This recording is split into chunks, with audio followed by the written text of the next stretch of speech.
If I Ran the Zoo by Dr. Seuss. McGrew Zoo? It's a pretty good zoo, said young Gerald McGrew, and the fellow who runs it seems proud of it too. But if I ran the zoo, said young Gerald McGrew, I'd make a few changes, that's just what I'd do. The lions and tigers and that kind of stuff they have up here now are not quite good enough. You see, things like these in just any old zoo, they're awfully old-fashioned. I want something new. So I'd open each cage, I'd unlock every pen, let the animals go and start over again, and somehow or other, I think I could find some beasts of a much more unusual kind. A four-footed lion's not much of a beast. The one in my zoo will have 10 feet at least, 5 legs on the left and 5 more on the right. Then people will stare and they'll say, "What a sight! This zookeeper, new keeper Gerald's quite keen. That's the gold darndest lion I ever have seen." My new zoo, McGrew Zoo, will make people talk. My new zoo, McGrew Zoo, will make people gawk at the strangest odd creatures that ever did walk. I'll get from my zoo a new sort of a hen who roosts in another's hen's top knot, and then another one roosts in the top knot of his, and another in his, and another in his, and so forth and upward and onward. Gee whiz!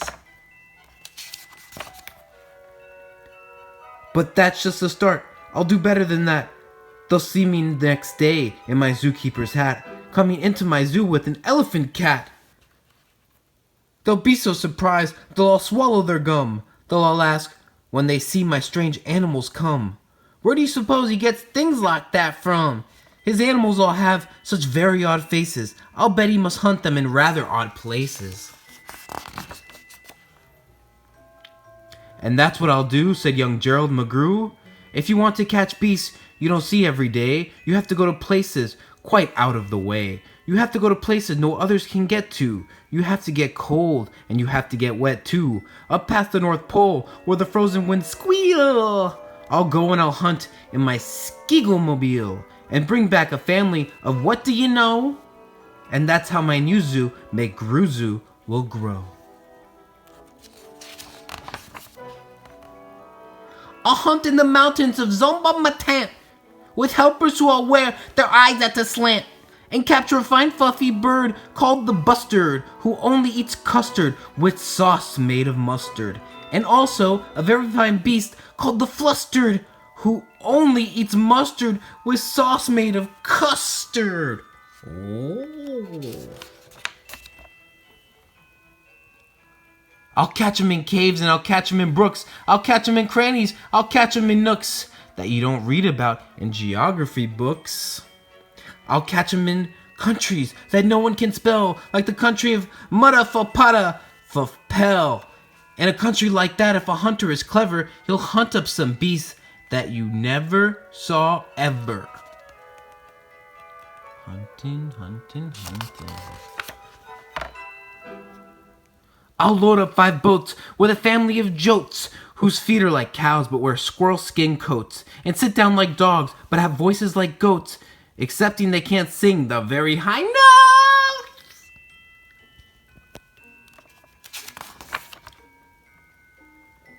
And then I'll go down to the winds of Nantucket and capture a family of lunks in a bucket. Then people will say, "Now I like that boy heaps. His new zoo, McGrew Zoo, is growing by leaps. He captures them wild and he captures them meek. He captures them slim and he captures them sleek. What do you suppose he will capture next week?" Who knows what he will capture next? I'll capture one tiny. I'll capture one cute. I'll capture a deer that no hunter would shoot. A deer that's so nice he could sleep in your bed if it weren't for those horns that he has on his head. Look how horny he is. City Zoo McGrew Manager. Ooh. And speaking of horns that are just a bit queer, I'll bring back a very odd family of deer. A father, a mother, 2 sisters, a brother, whose horns are connected from one to the other, whose horns are so mixed they can't tell them apart, can't tell where they end, and can't tell where they start. Each deer's mighty puzzled. He's never yet found His horns are hers, or the other way round. Yeehaw! I'll capture them fat, I'll capture them scrawny, I'll capture a scragglefoot mulligatawny, a high-stepping animal, fast as the wind, from the blistering sands of the desert of Zind. This beast is the beast that the brave chieftains ride when they want to go fast to find some place to hide. A mulligatawny is fine for my zoo, and so is a chieftain. I'll bring one back to...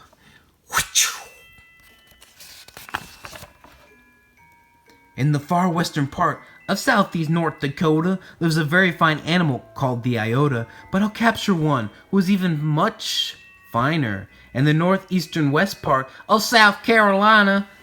When people see him, they will say, "Now by thunder, this new zoo, McGrew, is really a wonder."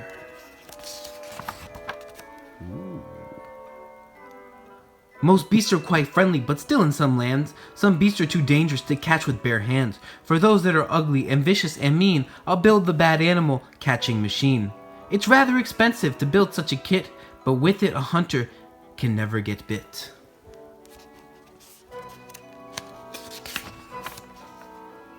A zoo should have bugs, so I'll capture a twirl whose legs are snarled up in a terrible snarl.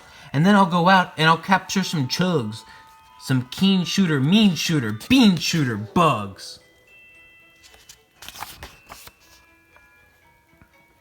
I'll go to the African island of Yurka and bring back a Tizzle-topped tuft mazurka, a kind of canary with quite a tall throat. His neck is so long if he swallows a note. For breakfast the first day of April, they say, it has to go down such a very long way that it gets to his stomach the 15th of May. I'll bag a big bug who is very surprising, a feller who has a propeller for rising, and zooming around making cross-country hops, from Texas to Boston with only 2 stops. Now that sort of thing for a bug is just hops. And when I've caught him, then the next thing you know, I'll go and I'll capture wild tic-tac-toe with X's that win and with zeros that lose.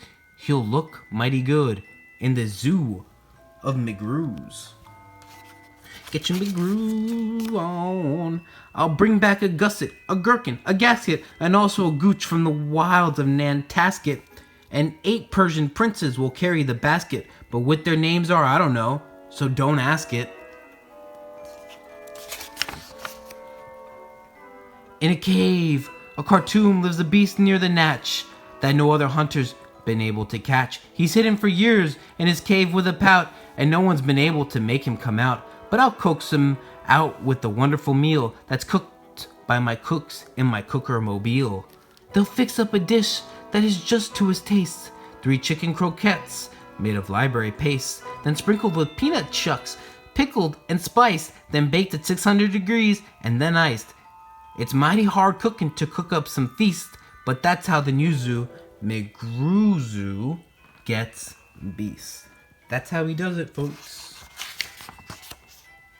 I'll go to the faraway mountains of Tupsk, near the river of Nupsk, and I'll bring back an Upsk, a kind of a thingamabupsk, who only eats rhubarb and corn on the copsk. Then people will flock to my zoo in a mopsk. McGrew, they will say, does a wonderful jobsk. He hunts with such vim and he hunts with such vigor. His new zoo, McGrew Zoo, gets bigger and bigger, bigger. And speaking of birds, there's the Russian Paluski, whose head ski is red ski and belly is blue ski. I'll get one of them for my Zooski McGrewski. Then the whole town will gasp, wow, this boy never sleeps. No keeper before ever kept what he keeps. There's no telling what that young fellow will do. And then just to show them, I'll sail to Katru and bring back an Ikutch, a Preep, and a Prue. A Nurgle, a little Nurgle, a Nerd, and a Seer Seeker too. I'll hunt in the jungles of Hippo no Hungus and bring back a flock of wild Bippo no Bungus. The Bippo no Bungus from Hippo no Hungus are better than those down in Dippo no Dungus, and smarter than those out in Nippo no Nungus, and that's why I'll catch them in Hippo no Hungus. Instead of those others in Nungus and Dungus, and people will say when they see these bips bounding, the zookeeper, new keeper simply astounding. He travels so far that you'd think he would drop. When do you suppose this young fellow will stop? Stop? Well, I should. But I won't stop until I've captured the Fizzum-a-Wizzum-a-Dill, the world's biggest bird from the island of Gwark, who only eats pine trees and spits out the bark. And boy...